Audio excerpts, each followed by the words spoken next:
Esta plática es como un compendio de varias pláticas que se fueron dando a lo largo de las comunidades. Yo me presento, soy Ernesto, he estado activo en comunidades como J4Guanatos, el Java User Group, Kotlin User Group, y como que esto de las charlas, pues sí, es una manera de apoyar también a las comunidades, a que se siga ahí continuando este movimiento y que también difundir más o menos lo que uno hace o lo que uno hace en sus tiempos libres, ¿no? Nosotros como tal conocemos la complejidad algorítmica, que es qué tanto o qué tan difícil va a ser para un algoritmo ejecutar una tarea o obtener un dato, pero vamos a ver un poco más acerca de qué otros temas o dónde, por qué complejidad, si hay algo más allá de la complejidad algorítmica, qué otras complejidades puede haber y ver cómo se relacionan con los algoritmos. Aquí hay un quote, como es típico en las pláticas, agregar frases. Las rosas son no. El conocimiento es un bien perecedero, puede volverse amargo en un segundo como el futuro. Esto es de un escritor, del máximo escritor de las letras serbias, que se llama Milorad Pavic, y es una advertencia, digamos, ¿no? Que podemos tal vez en un punto tener como cierta certeza de que tenemos todo bajo control y llega algo, llega alguna nueva ciencia que como que lo puede cambiar todo. Hay un disclaimer, esta plática no va a ayudar para nada a conseguir un trabajo, ni ayudarte en una entrevista, ni nada. Y si lo llegan a conseguir, pues me refieren, ahí está mi correo. Bueno, lo primero que vamos a ver es una cosa que se llama reduccionismo. ¿Qué es el reduccionismo? Es como la gente que dice, yo no creo en el amor. Yo creo que el amor son puras reacciones químicas que suceden en el cuerpo y que pues, no es algo válido. Al final es algo químico, sin sentido, que pues, no tiene caso, ¿no? Y bueno, esto es un enfoque que se daba hasta el final a principios del siglo XX, que afirmaba que todo sistema se podía entender de acuerdo al análisis de sus componentes más simples. Esto quiere decir que el todo es entendible analizando la más simple de sus partes y sumándolas, digamos, o sea, comprendiendo la más simple de sus partes, agregándolas todas, observando su comportamiento, uno puede decir, ya entendí el sistema a gran escala, ¿no? Esto puede ser verdad para componentes lineales, ¿no? Por ejemplo, si apilas, no sé, no sé, vas a hacer una torre, ¿no? De 5 bloques, pues sí, los 5 bloques forman el soporte que va a, no sé, a detenerle la línea 3 del tren ligero, no se suban.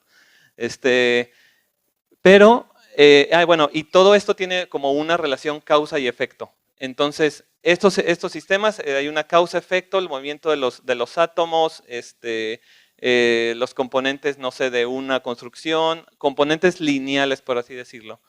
Y se llegó a decir incluso que, por ejemplo, el Laplace, el conocido científico, tenía como un sueño, digamos, que era como el que existía un demonio, por así decirlo, que era un personaje ficticio que digamos que era como que estaba fuera del universo, ¿no? Y que ese personaje ficticio tenía la capacidad de decir, yo conozco en un momento dado del tiempo la posición y el momento, o sea, la dirección o la velocidad y dirección de todas las partículas del universo. Teniendo esa imagen del universo, ese demonio podía predecir el pasado y el futuro. Podía irse hasta el final de los tiempos, de acuerdo a la continuación, la iteración de esas partículas, de todas las partículas, y del mismo modo se podía ir hasta el origen del universo. Esto pues era como lo que la ciencia al inicio del siglo XX aventuraba. Nosotros vamos a poder conocer todo porque como todo se reduce a movimiento de partículas, todo lo que existe, todas las interacciones humanas, el clima, la realidad, reduciéndolo al momento y posición de todas las partículas, vamos a poder irnos hacia el pasado y el futuro. Pero aquí entraba, por ejemplo, ya la primer paradoja, la primer como contradicción o duda que se le podía poner a esto, que era, ¿qué pasa si ese demonio tiene la capacidad de decirle a alguien de aquí, por ejemplo, de la plática, oye, aquí está toda la información del universo y lo que va a pasar en una semana es que tú no se vas a chocar y te vas a ir aquí en López Mateos, vas a chocar aquí en Choques Mateos y ya te va a pasar eso porque yo conozco la posición y momento de todas las partículas del universo, yo sé que tú vas a chocar. Entonces, esa persona con esa información, paradójicamente, podría evitar manejar el día que le dijo el demonio, ¿no? Entonces, ahí ya empezaba como que a ponerse, o sea, con cosas simples, se podía empezar a poner en duda que esto fuera posible, ¿no? Ok. Entonces surge una teoría que es el antirreduccionismo, que también es conocido como holismo, como cosas holísticas, como ver las cosas no desde sus causas simples, sino verlas desde el otro extremo, verlas desde el todo, ¿no?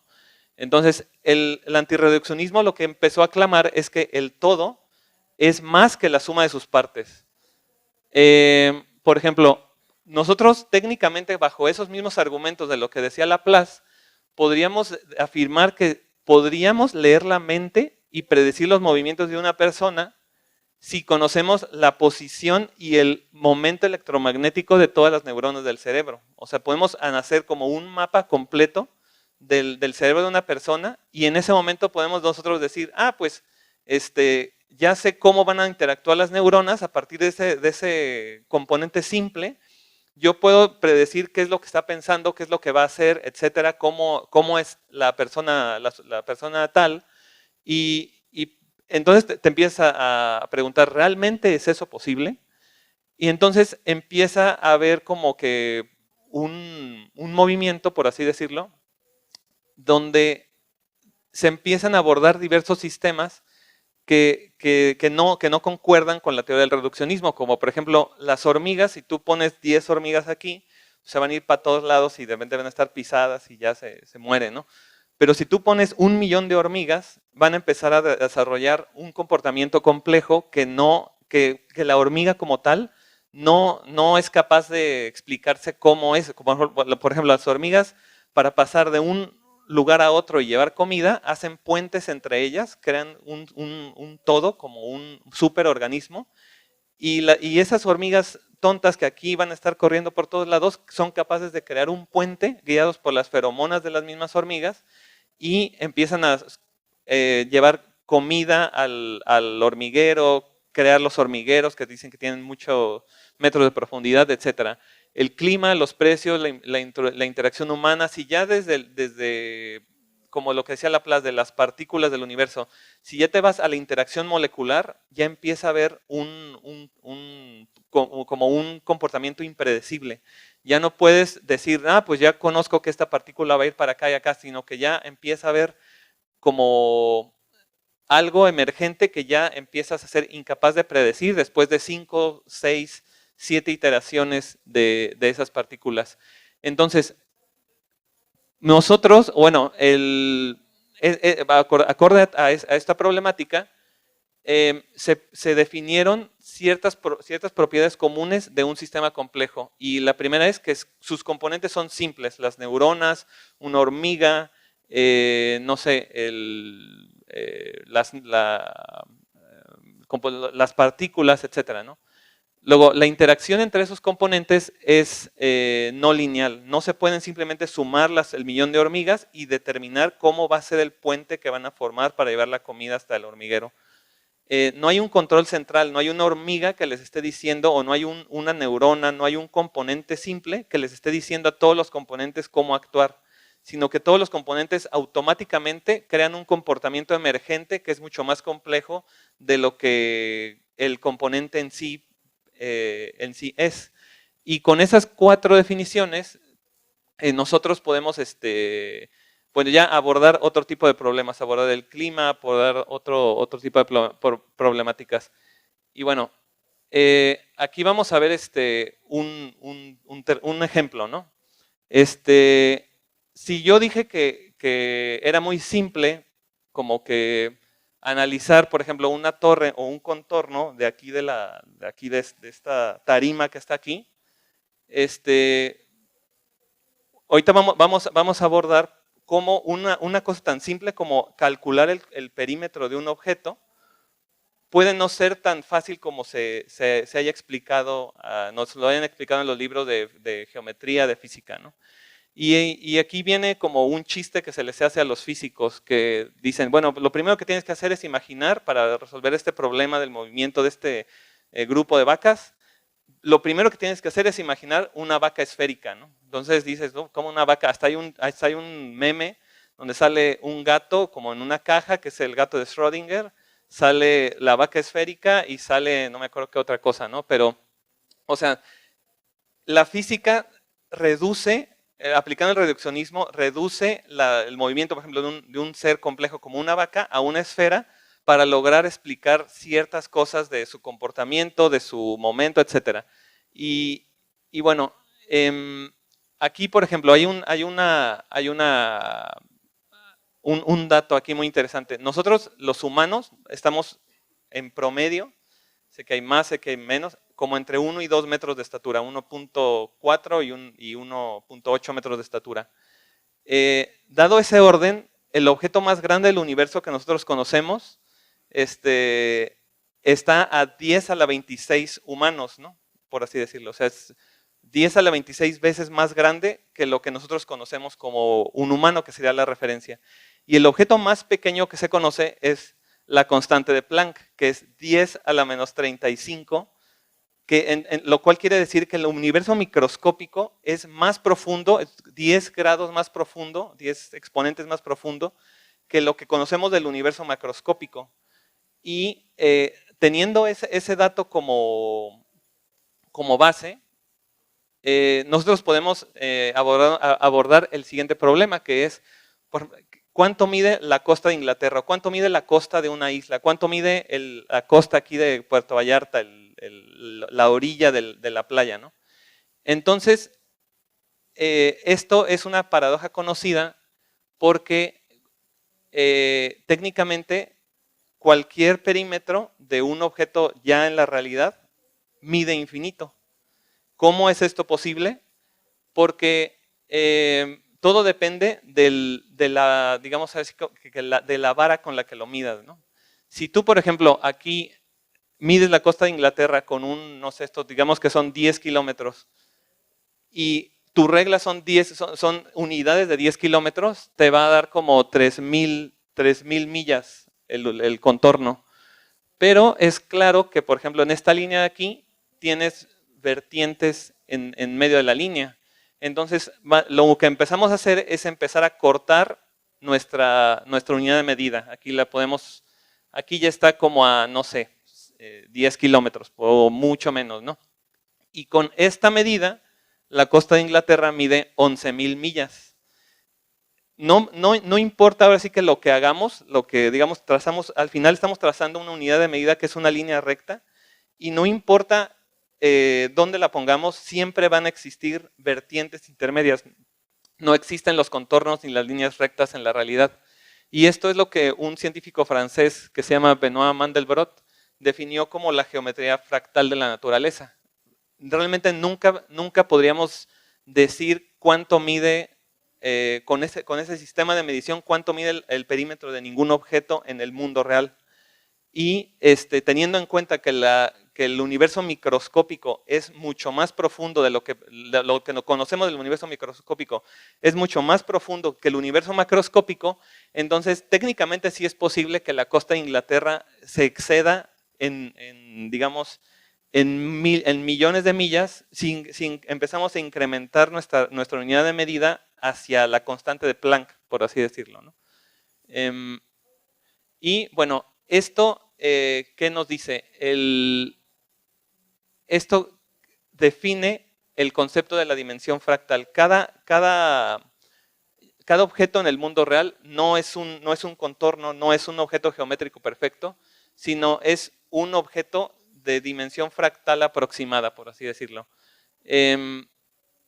el ejemplo más clásico es este, que es la curva de Koch, o Koch se pronuncia, donde se tiene una línea recta y esa línea recta tiene una regla, mientras cuando tú le cambias la unidad de medida por una más pequeña, la unidad más pequeña va a ser un tercio de la unidad de medida que utilizaste. Entonces la línea la divides entre 3 y el segmento del centro lo conviertes en un triángulo.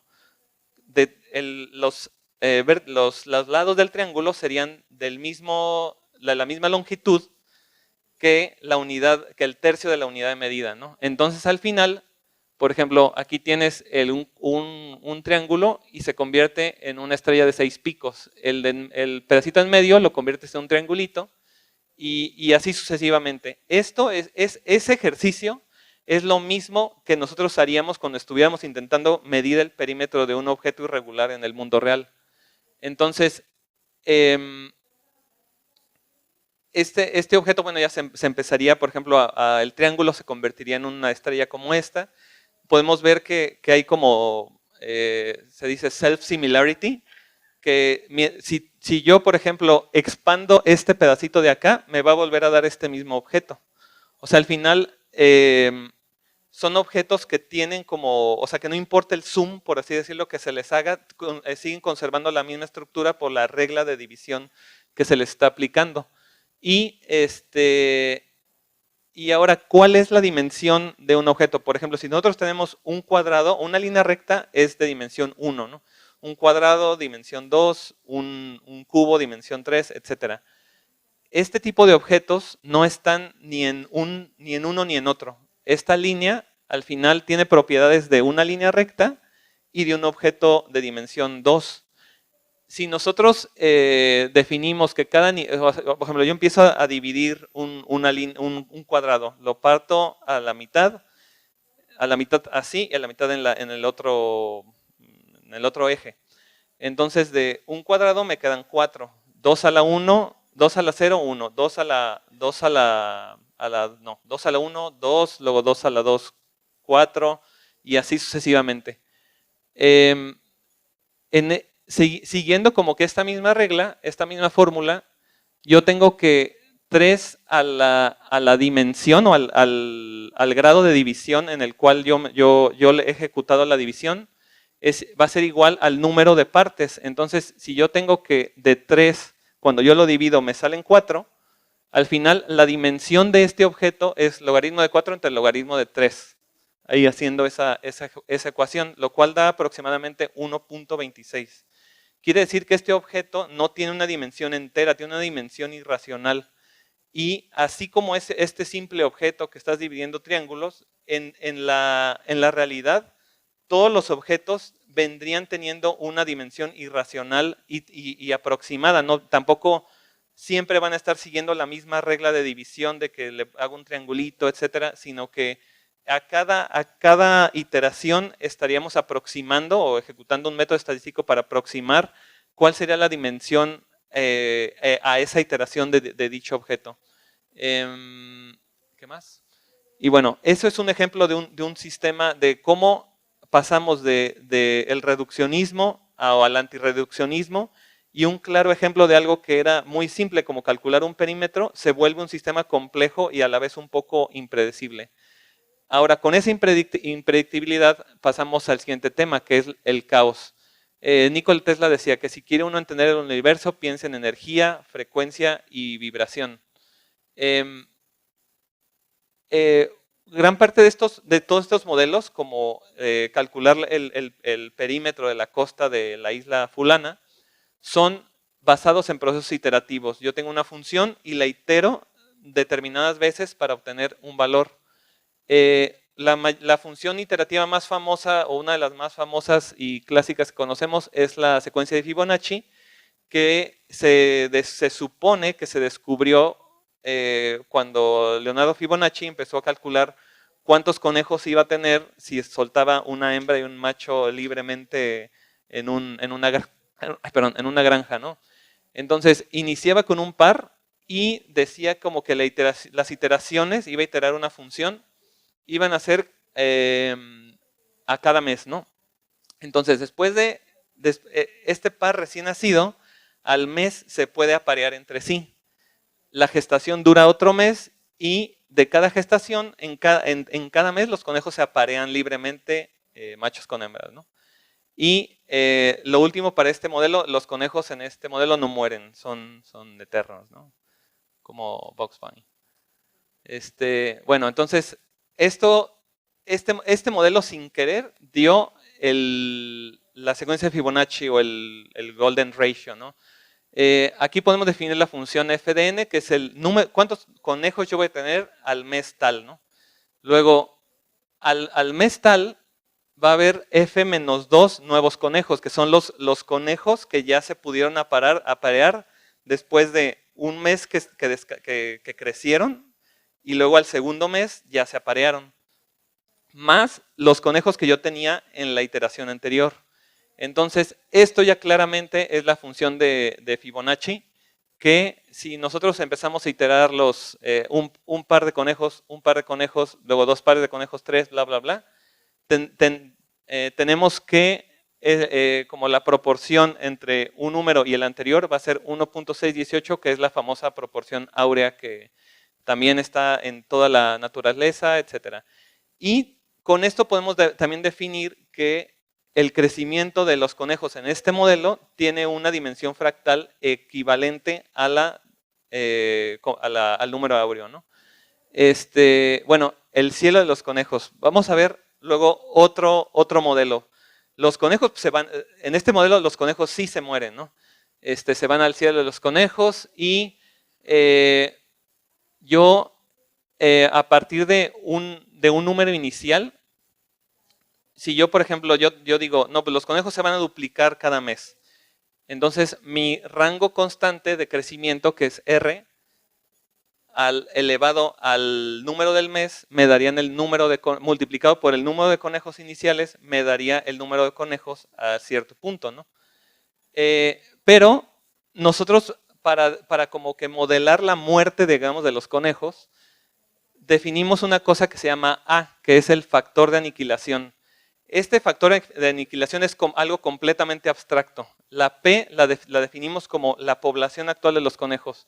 Entonces, si los conejos llegaran, por ejemplo, en un escenario a ser tantos que los recursos renovables se agotan, todos los conejos, al no haber comida en el siguiente mes, en la siguiente iteración, se morirían automáticamente.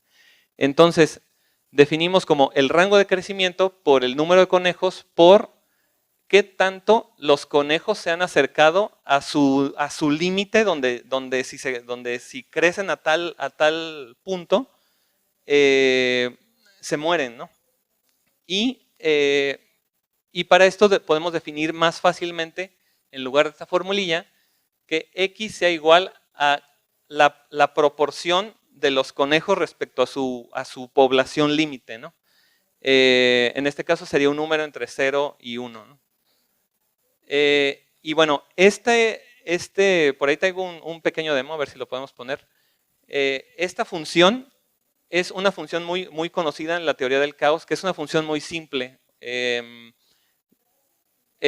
La función se itera un determinado número de veces y el siguiente número es igual a el factor de crecimiento por la proporción de la población respecto a su grado de aniquilación. Pues es esto, ¿no? Por la población actual por la proporción de qué tanto han llegado a su grado de aniquilación, ¿no? Si uno empieza a iterar esa fórmula, empiezan a suceder cosas muy curiosas, ¿no? Por ejemplo, si el factor de crecimiento de los conejos es entre 0 y 1, inmediatamente se vuelve un valor constante. Como a las 3, 4 iteraciones, el número de conejos se mantiene constante. Si empieza como entre 1 y 2, el número de conejos empieza a oscilar como periódicamente, como si tú dividieras, no sé, dos números enteros. Que, por ejemplo, tienes 0.16, 16, 16, 16, 16. Si tú aumentas el factor de crecimiento entre 2 y 3, empieza a haber como una periodicidad un poco más compleja, ya no son solo 2 o 3 números, sino son unos 12, 15 números. Pero en el momento en el que el factor de crecimiento empieza a tender a 4, y ahora sí que es inexplicable por qué hasta ahora, por qué a 4, la periodicidad se rompe. Yo puedo ponerle como, por ejemplo, que los conejos estén en un grado respecto a su factor de aniquilación de 0.6.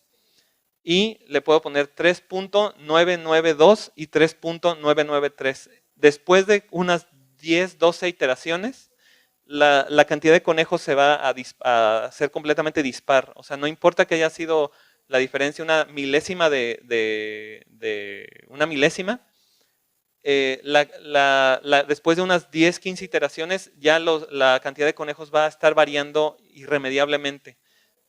Y esto es la definición como tal del caos. El caos es determinista, lo cual abriría como un poco la puerta hacia lo que decía Laplace. Bueno, yo técnicamente yo puedo decir que con exactitud cuántos conejos voy a tener con esta cantidad exacta de parámetros iniciales. Y el caos va a ser aperiódico, no voy a tener control de cuánto, o no voy a poder predecir más que realizando la iteración, cuántos conejos voy a tener después de n iteraciones. Los valores van a estar encapsulados, van a estar en un rango definido de valores, que en este caso es el número la proporción de conejos respecto a su grado de aniquilación, y va a ser muy sensible a las condiciones iniciales, y es la propiedad más importante en la teoría del caos, en el efecto mariposa. O sea, con una milésima, centésima de diferencia en los valores iniciales respecto, por ejemplo, al grado de crecimiento, yo voy a tener valores completamente distantes después de unas pocas iteraciones. Y bueno, ¿cómo se relaciona esto? ¿Dónde podría, no hay un consenso, pero dónde podría entrar la complejidad algorítmica en este tema, ¿no? Hay una definición de un, ¿cómo se llama? Christopher, no sé qué. No, se me olvidó el apellido, pero hay una definición que dice que los sistemas en general no son complejos per se, ¿no? Tal cual, sino que realmente es la pregunta que nosotros les vamos a hacer a ese sistema la que define qué tan complejo va a ser las operaciones a realizar para obtener la respuesta. En este caso, por ejemplo, también podemos paralelizar que las órbitas constantes periódicas que encontramos por ejemplo, en la logistic function de la teoría del caos, se pueden asemejar a una complejidad constante, a una complejidad lineal, y una órbita periódica se puede ya definir como ya una aproximación, un problema NP. ¿Por qué? Porque un problema NP después de, cuando le empiezas a aumentar ya n igual a, el tamaño de la entrada igual a 20, 30, 50, ya empiezas a tener un descontrol en cuanto, o sea, en obtener la mejor solución ya no va a ser posible. Ahora, también hay otras variantes, el tiempo, la memoria, la comunicación misma entre los sistemas que están involucrados, o si yo quiero un valor específico, un valor tras un determinado número de iteraciones, o un grado de aproximación de un valor respecto a un sistema. Y pues ya, esto es más o menos cómo se puede acercar la complejidad algorítmica, o cómo se puede abordar la complejidad algorítmica en términos de los sistemas dinámicos complejos que estuvimos viendo ahorita. Esto es todo. No sé si tienen alguna pregunta. ¿No? Pregunta, a ver, Pony. Sí, digo, primero, muy interesante, la verdad. No son temas que veamos tan comúnmente. No sé si tengas algún ejemplo de algún algoritmo que tenga alguna complejidad justo como distinta a lo que conozcamos convencionalmente, ¿no? Un algoritmo. Yo, por ejemplo, aquí tengo las simulaciones de del cálculo de la curva de la costa de Inglaterra, por así decirlo, y por ejemplo, de un autómata celular también, es un ejemplo muy clásico. En un autómata celular lo que empieza a pasar es que tú necesitas todo el string, por así decirlo, de unos y ceros cuando empiezas a calcular las siguientes iteraciones. Entonces ahí ya empiezas también a lidiar con la complejidad en espacio en memoria, por ejemplo. En el tema del logistic function, igual casi todas esas iteraciones se pueden, casi que tienen como complejidad libre en memoria. La función de Fibonacci, el logistic function, tú puedes dejar de lado todos los valores previos y concentrarte en la siguiente iteración.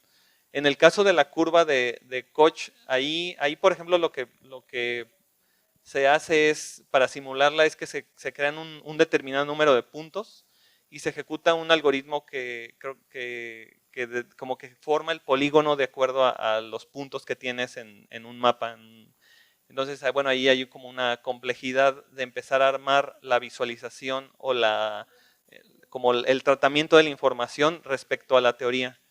Pero como una complejidad, por ejemplo, un algoritmo con una complejidad irracional, ahorita no se me ocurre algo, más que tal vez la iteración de algoritmos genéticos o lo mismo de las redes neuronales, que también todo eso está basado como en múltiples iteraciones y que al final pareciera como si estuvieras repitiendo o emergiendo, por ejemplo, en una red neuronal, tú tienes una matriz, o sea, son operaciones matriciales que si tú igual las analizas desde el punto de vista del reduccionismo, pues es multiplicaciones y números de una matriz multiplicándose con los de otra matriz. Pero tras diversas iteraciones y el ajuste de los parámetros, que ahí ya, por ejemplo, empieza a verse como que no solo es el cálculo, el tiempo del cálculo, la memoria que yo necesito para almacenar todas las matrices, sino también la comunicación o el entendimiento desde holístico, por así decirlo, del sistema, como para ajustar las variables de entrenamiento, ya te pueden empezar a dar como, bueno, sale un comportamiento emergente que es, no sé, interpretación de computer vision o ChatGPT, todo ese tipo de cosas. ¿Alguna otra pregunta? Sí.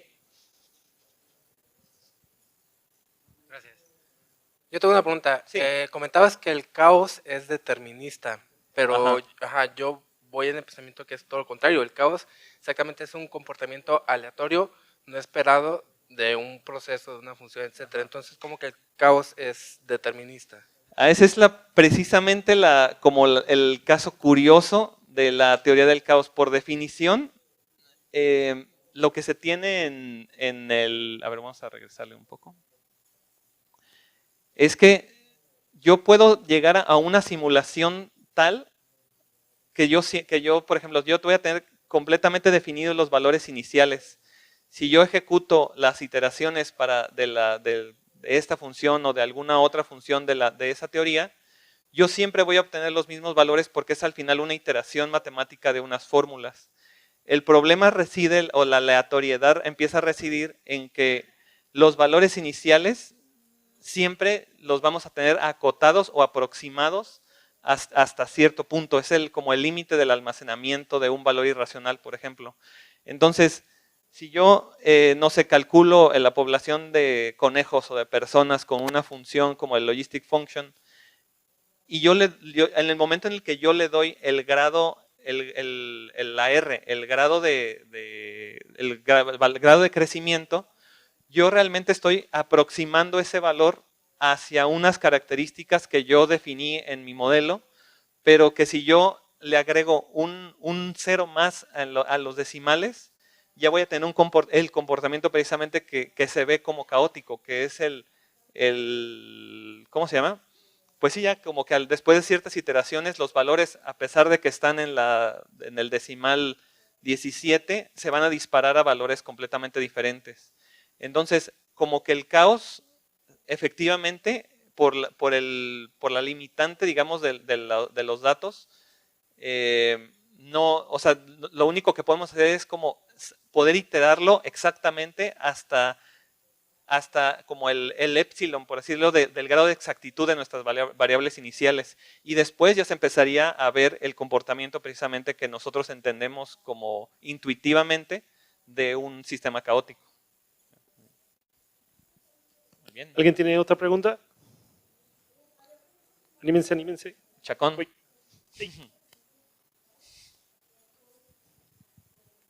Bueno, mencionando esto del caos, que está bastante interesante, que dices que llega un punto donde ya no vamos a tener idea. Con todo esto, con todo este análisis que se ha logrado hacer de tratar de entender el caos, de casualidad, ¿sabes como alguna aplicación algo que se haya logrado de este entendimiento del caos? O sea, algo que hayamos sacado de decir, más o menos entendemos qué pedo. Yo creo que, por ejemplo, la predicción del clima actualmente es un ejemplo de un caos acotado a cierto límite en cuanto a las variables iniciales. Es un modelo de alguna manera discreto que con las variables iniciales hasta el límite en el que se ha podido ir expandiendo, digamos, la ciencia, ha logrado determinar o predecir el clima, por así decirlo, como a cierto número de días hacia adelante, pero no más. O sea, si tal vez hemos logrado una semana o 2 semanas, no sé cuánto. Pero ese tipo de cosas, como que también ha ayudado mucho en la evolución de la computación. Las mismas redes neuronales que antes eran solo un sistema teórico, ahorita ya son una realidad, y ya con la evolución de clústeres de datos, etcétera, ya podemos almacenar suficiente información como para darle una mayor exactitud a un modelo predictivo como es los basados en redes neuronales. Entonces, ese también como que ha habido avances en cosas paralelas que han sido utilizados a favor de los sistemas caóticos complejos para lograr mejores predicciones. Gracias.